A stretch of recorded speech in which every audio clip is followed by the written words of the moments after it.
Hello, everyone, and welcome. Welcome, welcome. We're going to wait a few moments and allow people time to join us. Welcome.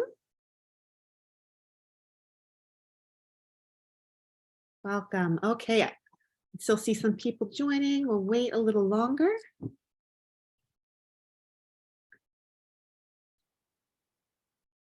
Hello, everyone. All right, I think we are officially going to get started. Hello, everyone, and welcome to Hawk Mountain Sanctuary's Stay at Home Speaker Series. Today's program is Migrating Hawks at Cerro Ancón, Panama, with Rosabel Miro, Executive Director of the Panama Audubon Society. Bienvenida, Rosabel. Hola, hola, buenas noches. Thank you for the invitation. Con mucho gusto. My name is Jamie Dawson, and I'm the Director of Education at Hawk Mountain Sanctuary. And thank you everyone so much for joining us today. As you may know, Hawk Mountain is the world's very first refuge for birds of prey. And we continue to work hard to be leaders in raptor conservation, science, and education, locally and globally. Hawk Mountain is a private nonprofit, and membership is the lifeblood of our organization. To all of our members out there, thank you so much for your continued support.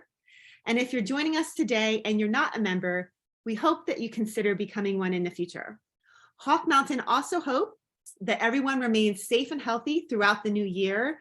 And we are thrilled to be able to offer our local and global community a variety of free virtual programming. But as always, Hawk Mountain greatly appreciates and depends on donations. Just so everyone is aware, today's program is being recorded. The video will then be accessible on Hawk Mountain's YouTube channel as a continued resource. We also have a link on our website directly connecting you to our YouTube channel. At any point during today's program, viewers may submit their questions through the Q&A feature on the Zoom platform. And we've designated some time at the end of the program to take some questions from the audience. And we are so excited that Rosabel Miro is joining us all the way from Panama to share with us the history and the important work of the Panama Audubon Society's raptor count at Cerro Ancón, the highest point of elevation in Panama City, Panama. And before we go further, I'd like to take a moment to share some of Rosabel's impressive background experience with our audience. Rosabel Miro has been a Panama Audubon Society member since 1994 and served as president of the board from 2003 to 2006. As a volunteer, she provided administrative and institutional support for various activities, including workshops, fairs, and special events. She worked in environmental education for children, youth, and adults on issues related to the conservation of birds and their habitats. In 2007, she became the executive director of the Panama Audubon Society, which is her current position.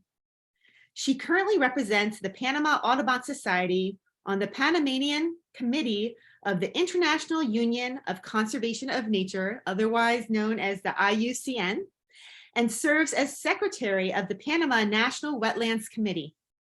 She represents the Panama Audubon Society as the national NGO Communications, Education, Participation, and Public Awareness Coordinator for the Convention on Wetlands in Panama, and is the Secretary of National Committee of Wetlands in Panama.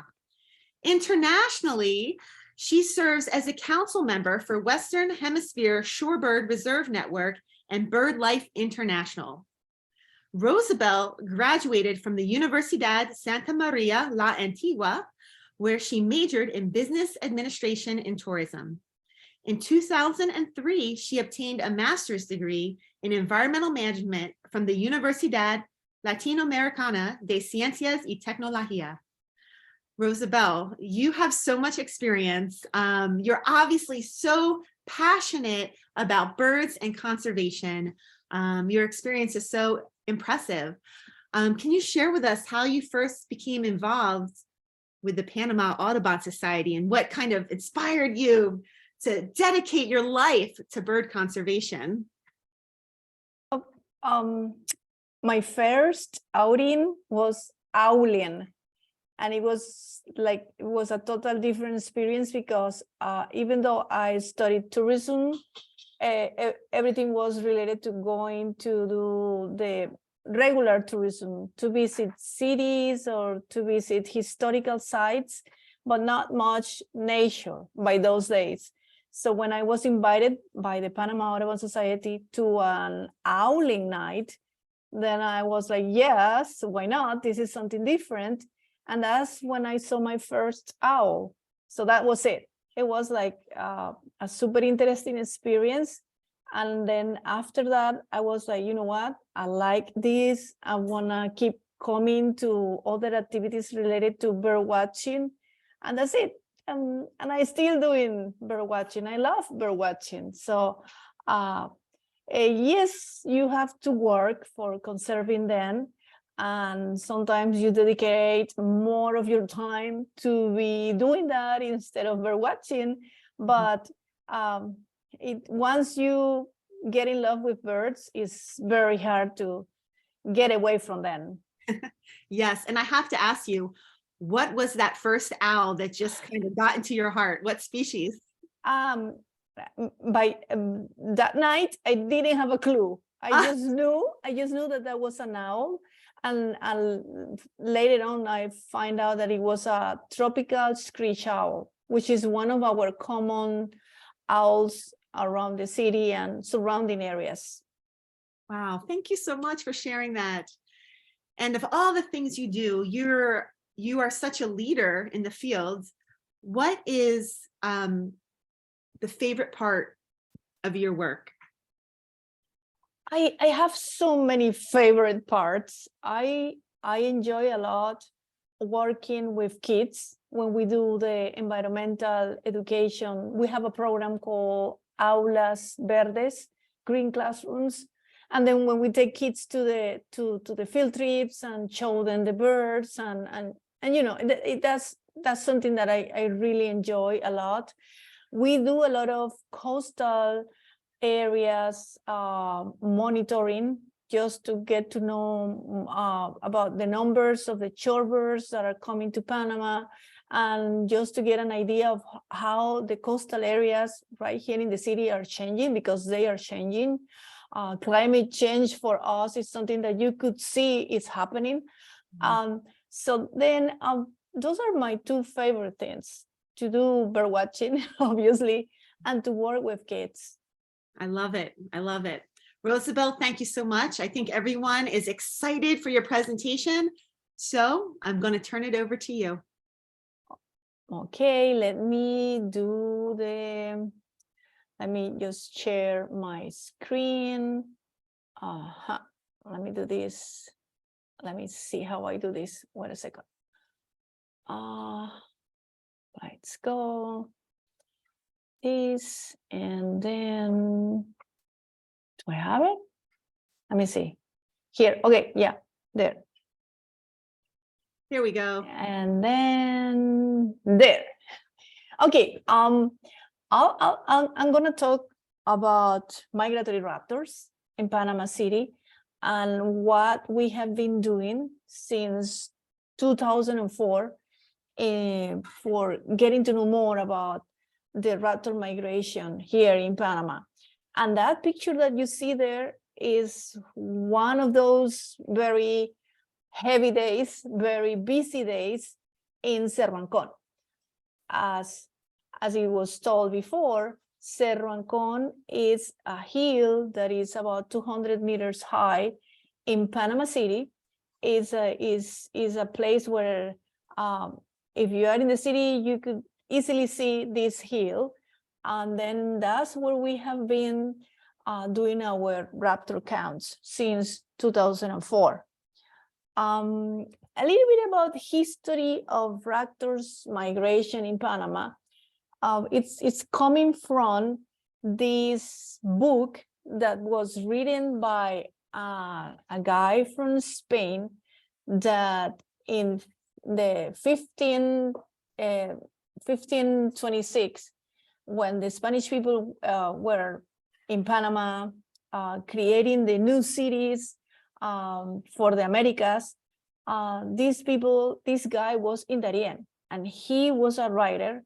He was just writing everything that he was seeing, and somehow he was making historical records of what was going on by those days. And in this particular book, that it was, I'm not sure if the translation is correct, but the book was the summary of the natural history of the Indies, the 1526. He wrote this particular paragraph related to how many birds he was seeing. The sky, for him, the sky was covered with endless birds. I have seen some years in the month of March for the space of 15 and 20 days, and some more years, and from morning until night, the sky covered with infinite birds, and very high, so high that many of them, they are lost to sight, and in width, they occupy a very large part of what is seen in the sky. And most of these birds are, it seems, black eagles, and others of many shapes and very large, and other birds of prey. So this passage of these birds is over the city and province of Santa Maria Antigua del Darién, in tierra firme, in that part called Castilla del Oro. So this is what, by those days, migrations were huge.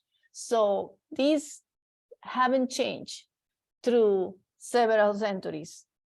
So in 1998, Dr. George Anger, he passed away, unluckily, 2 years ago. He was a Panama Audubon member. He was our scientific advisor. He was very intrigued about raptors migration in Panama City. There was some knowledge that big numbers of raptors were going by, but he wanted to know how many exactly they were going through. So then in 1998, he had a group of people in 3 sites very close to the city. And in that year, he found out that more than 1 million birds were going by. But he wanted to have a better picture. So then that's when, in 2004, he helped the Panama Audubon Society to put together this project named Raptors Ocean to Ocean.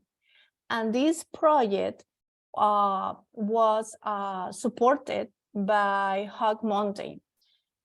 And in that time, we decided that it would have been very good to have several sites along the Panama Canal where we could get from October to November a good idea of how many birds were going through our country in the fall migration. So then in that first year of trying to find out how many birds were going by, we have 9 sites from the Pacific entrance to the Panama Canal all the way to the Caribbean side. All of these sites were where we were using high places and have several volunteers that were for a couple of months sitting there, looking up and counting the raptors. That year, we find out that more than 3 million raptors were going south using Panama. So why we have been doing these counts is mostly because the counts allows us to monitor the populations of prey that fly over Panama City during migration. Basically, this is our main objectives in this project. Monitoring help us to gather information about the movements of the raptors, their phenology, and their potential changes in the population of the species that we have counting every year. Also, it allows us to get closer to the new generation, and not that new, to talk to them about the importance, not just the raptors migration for our country, but also how important are the forests that are around the city and the forests in general of our country. This is one of the counters, Juan Pablo Rios. And one of the things that we do in Cerro Ancón is that when we have, Cerro Ancón is a very touristic place. Many people are always going up. Many students around that time of the year are going with their teachers, with their professors. And then when we don't have that much activity, our counters just take some time off, and then they start explaining to the people, to the students, what we are doing and why it's important for Panama. In many cases, this is the first time that they get to know that we have a fabulous raptor migration, that we have lots of birds going by to South America, that the days that they see the sky covered by blackbirds, it's not just black vultures that are very common in the city, it's more than that. So then this gives us a very good, our county Cerro Ancón give us a very good opportunity to get to these, a lot of people that otherwise would have been somehow difficult for us to reach. So we get people from all ages, we get little ones. There are times that our environmental educators are able to go up the hill, and then they bring several activities. So then the kids gets to know why these huge birds are flying by, what are the different shapes that they could easily see without binoculars. There are so many other things that they could learn in Cerro Ancón, Ancon Hill. Through the years, we have been getting volunteers that have been helping us taking pictures. And those pictures are the ones that later on we are using to educate the people going up there. So this is, his name is, oh my God, I forgot his name. So that, oh my God, I'm so bad with names.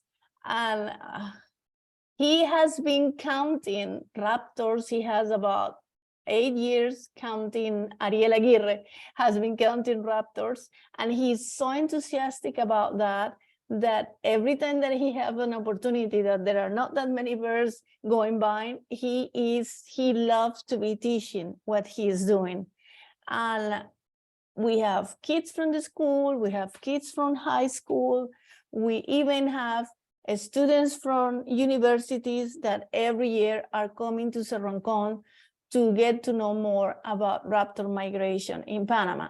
And this is our site. This is actually how it looks, our small site in Cerro Ancón, which is in the name of Laura Reyes, which was one of our great volunteers. She passed away several years ago, and she was a retiree that was every day going up there and helping the counters while we were doing the counts. It's the way that you see this picture is just how it looks, our counting site. Very simple, a tent, a very simple tent, and even sometimes the counters takes their own kids to be then with them. It's not an it's a very simple place. So let's take a look at the species that we are counting in Cerro Ancón. We get ospreys, swallowtail kites, very few sharp-chin hawks, Mississippi kites, good numbers of them in September, in October, when September is the month that you see them all over the city. When we start our count in October, we are getting just like the tail of their migration. Zone-tail hawk, American kestrel, merlin, peregrine falcon, hookbill kite, northern harrier, Cooper's hawk, super rare, red-tailed hawk, another very rare bird, and some of the raptors that migrate in large numbers through Panama are, by the way, this picture was taken one of those days that we get a lot of birds, and when it's almost impossible to count them when they are coming in these huge numbers. So about the species that are coming in large numbers, we have the turkey vulture, we have the Swainson's hawk, and we have the broadwing hawk. Our methodology is very simple. As you could see in this picture, other than the raptors, to your right side, you could see the Panama Canal. This is the Miraflores lock. That's the Miraflores locks. That's the locks, the last set of locks close to the entrance of the Pacific entrance of the Panama Canal. And then we have some particular areas within this view that we teach the volunteers and the new counters what are our boundaries.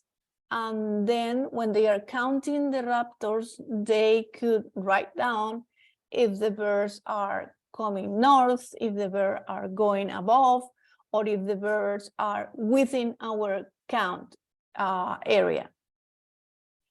We use this little machine that is called Kestrel, where we could get to know more about the velocity of the wind. We also get information about the direction of the wind, the temperature, how much clouds we have in the skies, how is the visibility.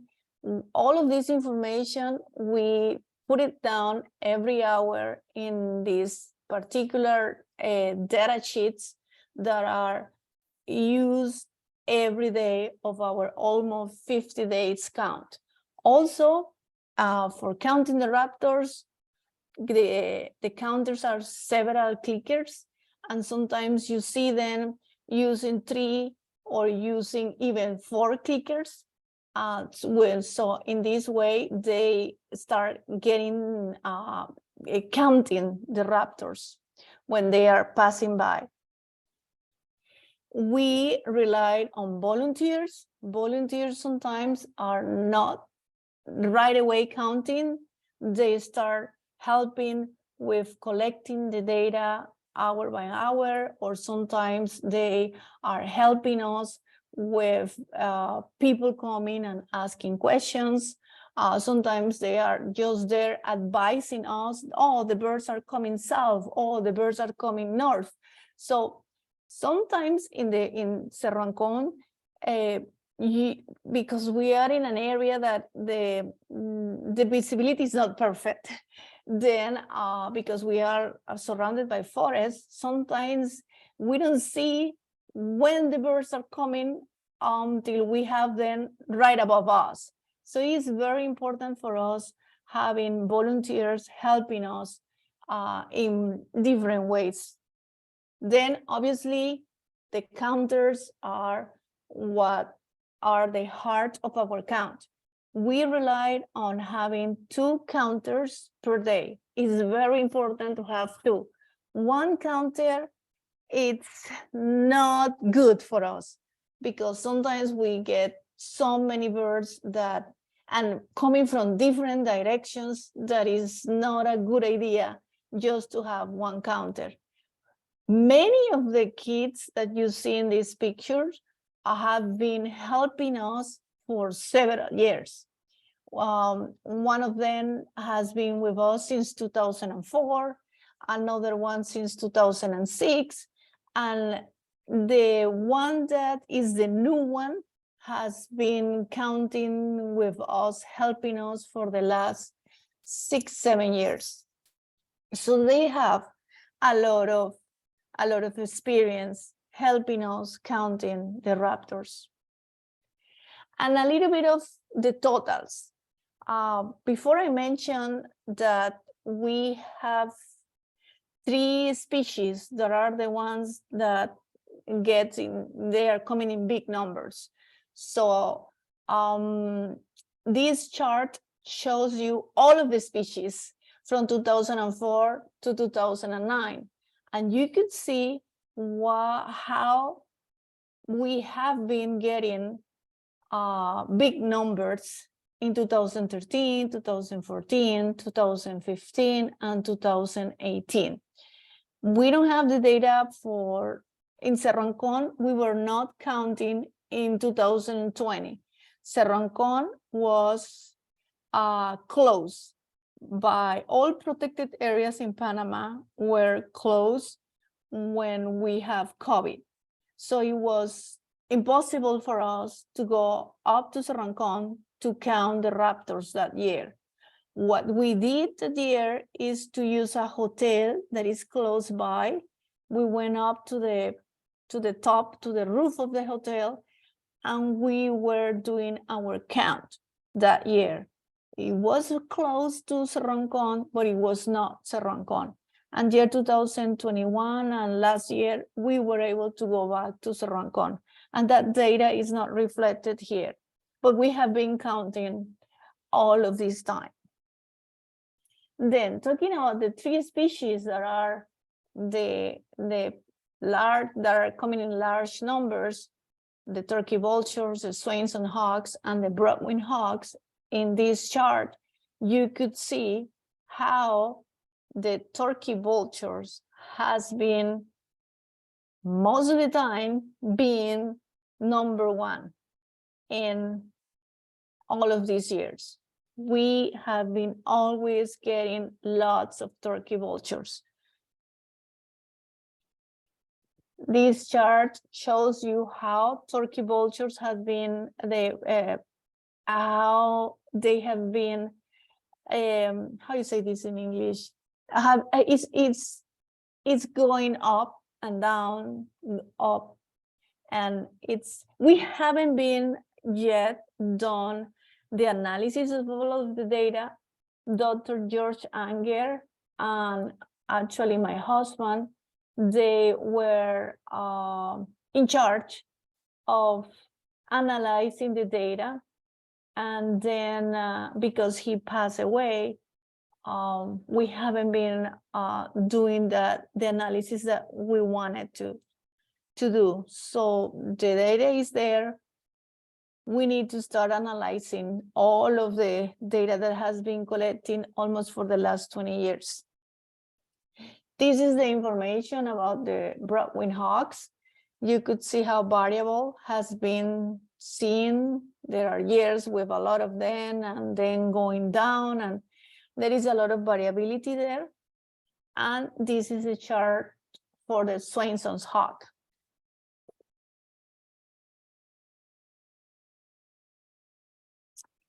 Talking about these extraordinary days, this is something that it's in this chart, you could see what we tried to put together here was those years, those days where we have more than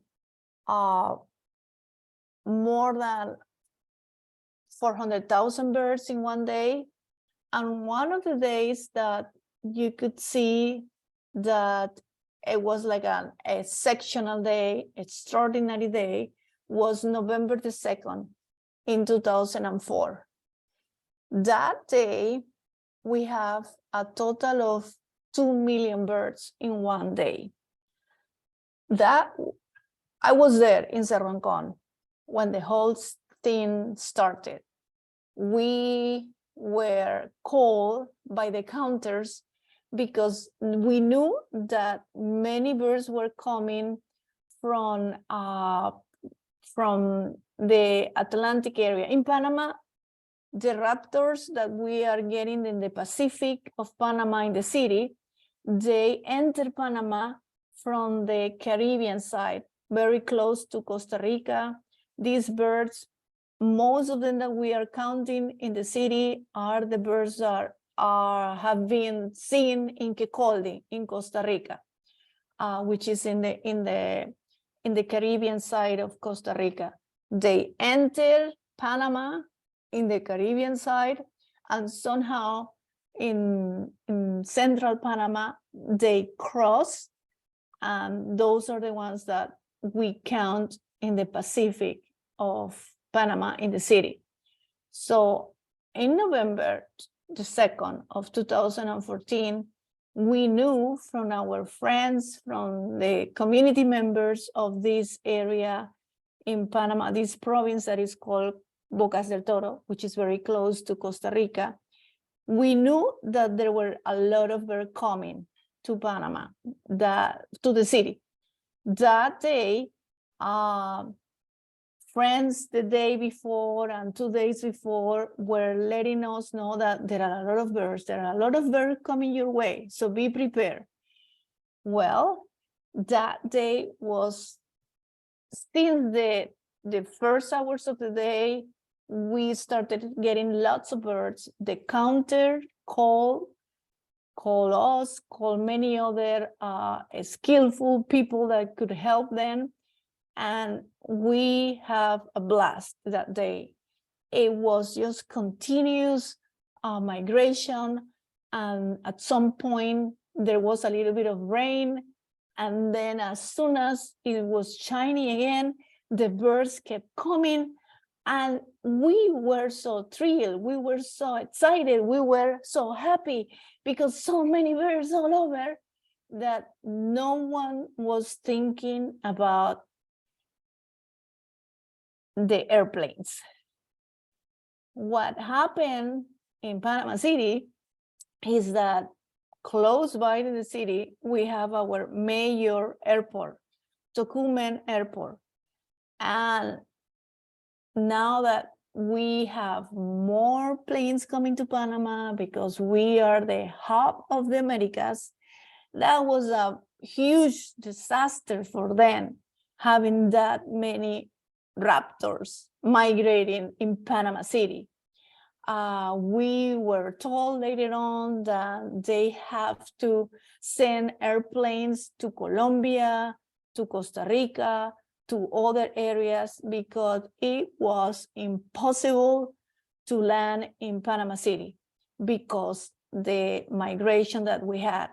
There were planes that couldn't be able to take off, and it was a total disaster for the connections, it was a mess. So while we were super happy because all of this was happening to us, lots of birds outside, then very close by in the airport, there was a big mess. And obviously, it wasn't a bad day for many airlines economically.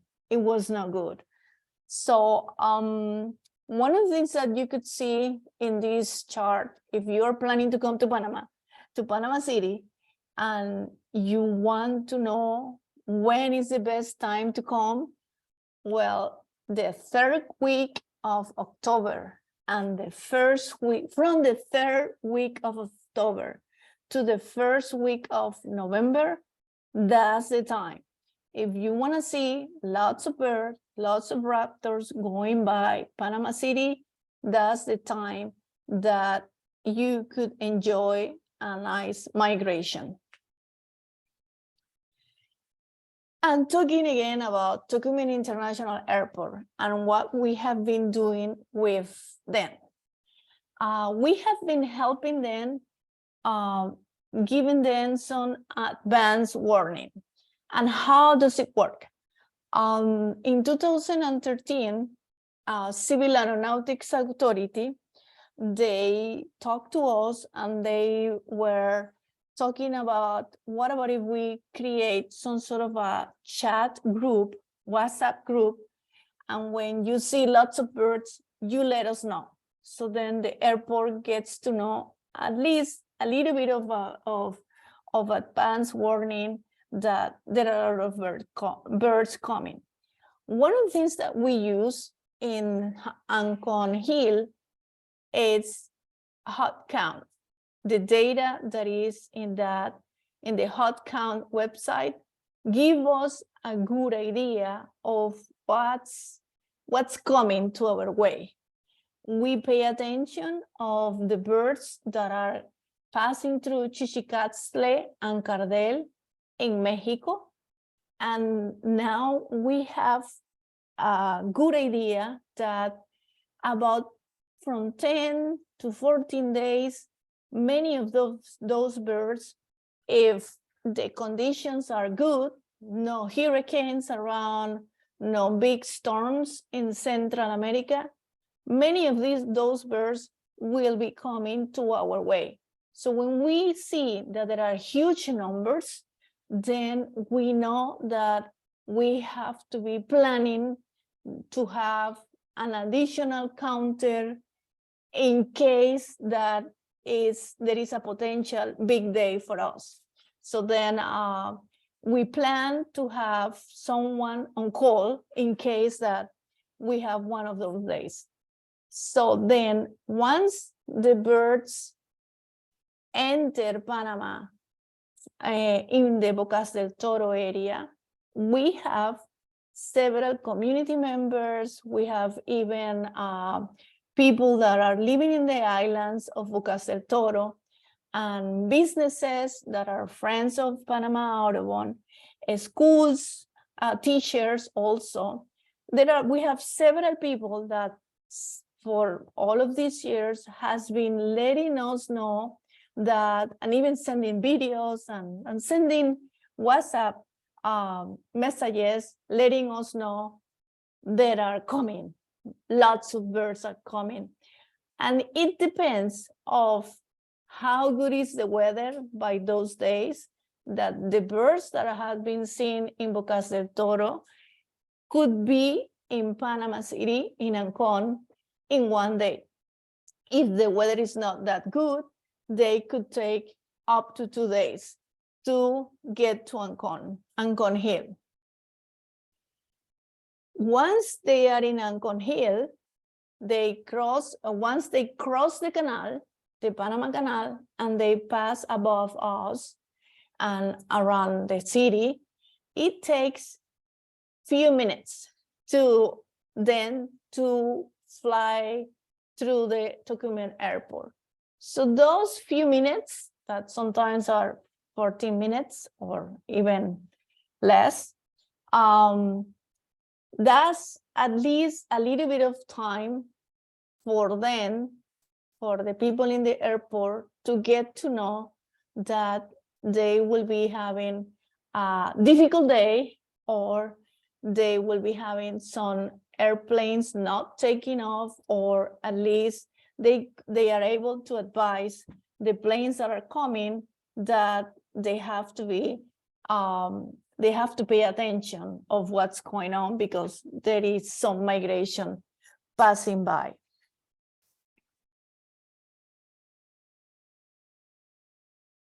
After all of these years, every year we have been going to Cerro Ancón. I've been part of this project since the very beginning, since 2004. So every year I've been going up to Cerro Ancón, and sometimes I'm helping counting, sometimes I'm just there helping with environmental education, talking to people, or just advising them, hey, birds are coming this way, or birds are coming the other way. Being for that many years, going up to this hill has allowed us to take pictures of the area and see how through the years the surrounding areas has been transformed, has been changing. When we started, this huge bridge was not there. When we started, we just have the Miraflores locks in the Pacific close to the entrance of the canal. Nowadays, we don't just have Miraflores locks, we have this other set of locks for huge, big ships. And this has been transforming some of the surrounding forests that the raptors are using when they cross the canal on their way to Cerro Ancón. This is a view of the view that we have when we are counting the raptors. This is the raptors, many of the raptors, when it's 5 o'clock the day after in the afternoon, they don't cross the canal, they stay in those forests, in those hills, in those forested areas, and that's where they sleep until the next morning that they continue their travel. So this is more or less what we are looking at when we are counting the raptors, always expecting them to cross the canal and fly above our heads in Ancon Hill. So we have been seeing how the canal expansion, now that we have another set of blocks for big ships, we need more space for the port that is right there along the canal. So we have been able to document how all of these transformations have been taking place, and not just to the area that we oversee the canal, but also the area that is to the south of Cerro Ancón, the area that is close to the Bay of Panama. This is a view from Ancon Hill. Sometimes the birds fly above this area, also very close to the bay.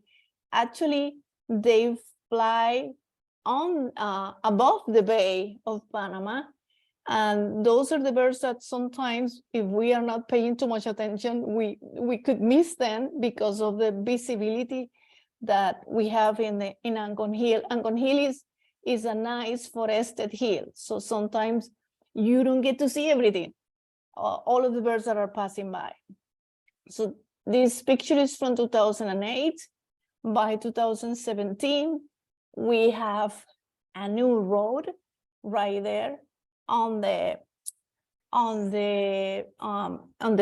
around this historical city, which is the second city in Panama.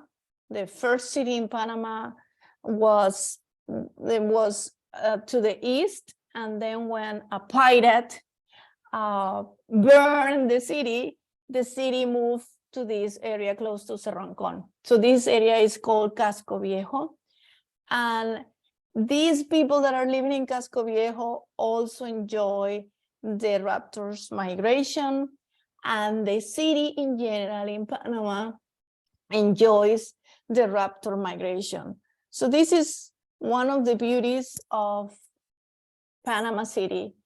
At the same time that you are getting huge amount of birds that are visible for many corners of the city, lots of raptors. At the same time, you are getting lots of shorebirds. They are migrating at the same time, and then it's like, pick your choice, look up or look down. You are going to be having a nice migration moment in Panama City. So this is it. This is what I wanted to share you guys. I hope you understand my English, sorry. If you have any questions, I'm here to answer. Rosabel, thank you so much. That was an amazing presentation. I loved all the photos, and your English is fantastic. Your English is fantastic. So I think we have some questions coming in. Let's take a look. Okay, here we go. Do any of the raptors get hurt from the planes during migration over the canal? Is there any way to initiate awareness or laws to possibly disallow planes at that airport during peak migration? Oh, that's a good question. Sometimes we have seen, yes, we have a domestic airport right there next to the canal, and sometimes we have seen the small planes taking off, taking off. And when we are seeing birds coming, and it's like, no, you don't do that. But even though that we advise in that particular, when we do the advice to Tocumen Airport, which is more than a couple of kilometers away, the people that are in that chat are also from this domestic airport. So then they also get the notification that we have an active day, and there are no, it's complicated, because what you think they will be like not doing, they do it. So there is nothing that we haven't seen. Thanks God, in 20 years, we have never seen any accident. So perhaps they have a better view from what is coming to them than the view that we have. So then they know how to do something in order to avoid any accident. It's not convenient for them. So they wouldn't be doing something that actually it will be damaging them. So it's about the perspective, what we see, and we think, oh, no. Perhaps the way that is the runway allows them to avoid the migration in that particular domestic airport that is down there in close by to the Ancon Hill. Thanks, Rosabel. Rosabel, can you still hear me? It seems like your screen is frozen a bit. You may be having a little technical issue. Let's give her a moment and see if she can rejoin.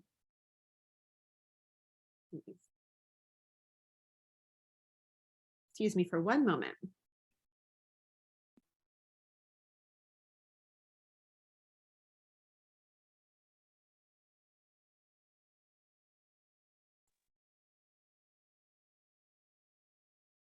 Rosabel, you're back. Yeah, I don't know what happened. I'm happy to hear your voice. Okay, we have another question. Has there been any change in migration routes and patterns due to deforestation? Not something that, as I mentioned before, we still need to analyze the data. So it will be very difficult for us to pinpoint why we are not getting as many raptors of this species or the other species. So it's not an easy answer. And deforestation, what I mentioned to you about these forests that we have, basically the ones that they are using to do the overnight in front of our counting site, there has been some deforestation because there are been some roads being built and the expansion of the canal also, but it will be hard or difficult for us to say, this is why we have not that many birds, because deforestation. It could be many other issues related to habitat, not that much contamination, I would say, but could be climate conditions. That's why we are not getting big numbers. Last year we didn't have a lot of birds, but we know that there were a lot of birds coming from Mexico. But in Cerro Ancón, we didn't have them. And sometimes everything is all related to the winds. If the wind is not the right wind for us, we are not going to see anything. Birds will be going to the Atlantic side, to the Caribbean side, or to middle Panama, but not to the Pacific of Panama. So there are so many things that could be making, changing the amount of birds that we are getting. So it's at this point that the data hasn't been analyzed, it's difficult to answer that question.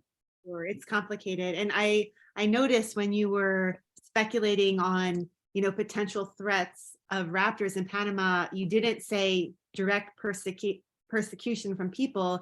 And I recall you mentioning earlier in your conversation that the people in Panama City love to see the raptors migrate through and they can enjoy that in the city. So I was curious to know, would you say in general in Panama, or at least in your region, people appreciate raptors, or what's the cultural perspective? When we started this 20 years ago in 2004, there was not that much knowledge about the raptors migration. Some people were, okay, I see some birds, but now you see that the radio talk shows are talking about there is a lot of birds going by, the raptors migrations here and there, or the TV also are making some interviews about that. So there is like, even the schools, people, when we do festivals in October, November, we do some bird festivals in many of the schools that we work here in the city. And the kids now know, they said, oh, look up. And so there is more awareness that in the past there wasn't. When I went to school, when I went to high school, no one was talking about these things, and they were happening, but no one were paying attention to that. So I guess through this project, there has been more awareness because there are a lot of birds. So what people didn't know what was happening, now there is a little bit of a better understanding that is happening every year, and it's something that makes people happy to see that these lots of birds going by.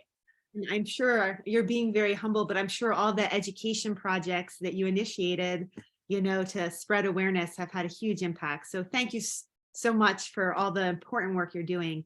So we do have a question coming in about numbers of migrating raptors during the pandemic years. I know you said you weren't able to count at Cerro Ancón because it was closed for COVID 2020, and that the data tables you showed us were up to 2019. We do have a question asking, well, in the years after 2020, 21, 22, I know it hasn't been analyzed yet, but would you say, did it seem like the numbers were increasing or decreasing, or is it hard to say? It is hard to say. And even though that we were not able to go to Cerro Ancón, we were close by, and we get reasonable numbers. And in the 21, also we usually get more than 1 million. Sometimes we have super good years where we have 3 millions just from Cerro Ancón, not from these all 9 places that we had in 2004. There was 1 year that we got more than 3 millions just in one site. So it all depends. If you have the right conditions, the right wind, not that much rain, because even when you have a rain and everything is covered by clouds, above the clouds they are migrating. And then the counters in Cerro Ancón don't have the visibility, and they are not counting them. And if you are down and close by to Cerro Ancón, you see lots of birds, and you call them and you let them know, oh, how many? And they said none, nothing. And then you are like, but I see lots of them going by, but they don't have the visibility. So there are so many factors that alters the amount of birds that we are counting, and that doesn't mean so far that there is a decrease of what's happening, what's going on. So it's as I said, it's about we need to start checking into that data and start analyzing what's going on and compare what we are getting here and what is happening in Mexico, or even in Quecoli, which is close by to Panama. Sure. Rosabel, thank you. Thank you so much. And I think that's all of our questions for now. And Rosabel, again, I just want to extend so many compliments to you for a fantastic presentation. And thank you so much for your dedication to raptor conservation. And to everyone joining us, thank you so much. And you know, we always like to close these programs with some appetizers and let you know what's coming in store at Hawk Mountain, in hopes that you will visit us. And before I get into our upcoming events, I do want to let everyone know that Hawk Mountain has an IDEA fund. And IDEA stands for Inclusion, Diversity, Equity, and Accessibility. And thanks to generous donors, we have this fund. And that fund is intended to remove any obstacles or barriers that might be preventing people from being able to experience Hawk Mountain, or for Hawk Mountain to come to your organization or your place. So if you're interested in learning more about that or applying for an IDEA scholarship, please contact me. All right, we might have one more question. Oh, they're saying thank you so much. They're saying thank you so much. Okay, so we hope to see everyone at Hawk Mountain if you can make it. And this is what we have coming up in February. February 1st, we have a homeschool happenings, animal adaptations. The weekend of February 4th to 5th is National Boy Scout Trail Days. So Scouts, come on over and you'll get 50% off your trail fees. Also, the first weekend of February starts our Winter Artisan Series. Every weekend features a local Pennsylvania professional artist that will be teaching very interesting workshops that you can take while supporting raptor conservation. And our first Winter Artisan Series on February 4th is Wire Tree Workshop. And then on the 5th, we have coffee painting. And then very exciting, we're launching a new science course, and that starts February 10th, Appalachian Winter Ecology course. And then February 11th, Love is in the Air with Valentine's Day. So you'll want to join us for our Wild Love program. And then again, on the 18th, we have another Winter Artisan Series, paper quilling. And that evening on the 18th, we have an owl prowl. And if you come to this owl prowl in the audience, you could have this life-changing experience with a wild owl, just like Rosabel had, and look how that impacted her life. Thank you everyone again so much. Rosabel, muchas gracias otra vez. Y we hope to see everyone again soon. Bye for now. Bye-bye.